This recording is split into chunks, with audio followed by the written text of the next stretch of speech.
मुंबई महानगरपालिकेमध्ये शिवसेनेने जवळजवळ 90 जागा लढल्या आणि त्यापैकी 29 जागांवर त्यांनी विजय प्राप्त केला।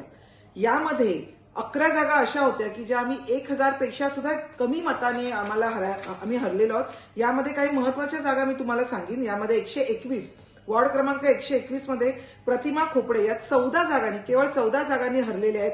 वॉर्ड क्रमांक 32 मधल्या मनाली भंडारी या 84 मतांनी हरलेले आहेत।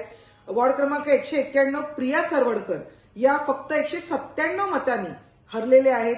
वॉर्ड क्रमांक 128 मध्ये अश्विनी हांडे या 158 मतांनी हरलेल्या आहेत। तर अशा जवळजवळ आमच्या 11 जागा आहेत की ज्या आम्ही अतिशय कमी फरकाने हरलेलो आहोत।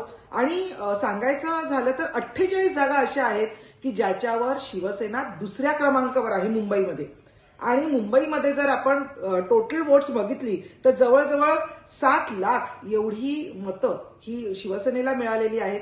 त्याच्यामुळे हे लक्षात घ्या की मुंबईमध्ये मुंबईकरांनी सुद्धा शिवसेनेला पसंती दिलेली आहे। आणि महाराष्ट्रामध्ये म्हणाल तर शिवसेना ही दुसऱ्या क्रमांकावर आहे। अनेक ठिकाणी मनपामध्ये अनेक ठिकाणी म्हणजे जवळजवळ 25 ठिकाणी मनसेचे 0 नगरसेवक आलेले आहेत आणि 12 ठिकाणी युबीटीचे 0 नगरसेवक आलेले आहेत। हेही लक्षात घ्या। आणि शिवसेनेने जवळजवळ 1493 जागा लढवलेल्या आहेत। त्यापैकी 399 नगरसेवक आपले निवडून आलेले।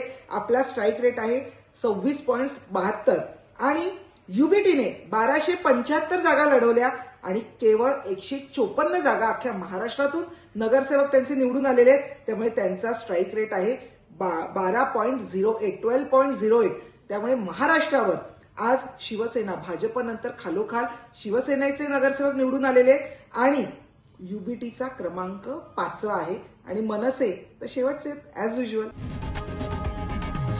लोकशाही मराठी ऐका, पहा, जागरूक रहा।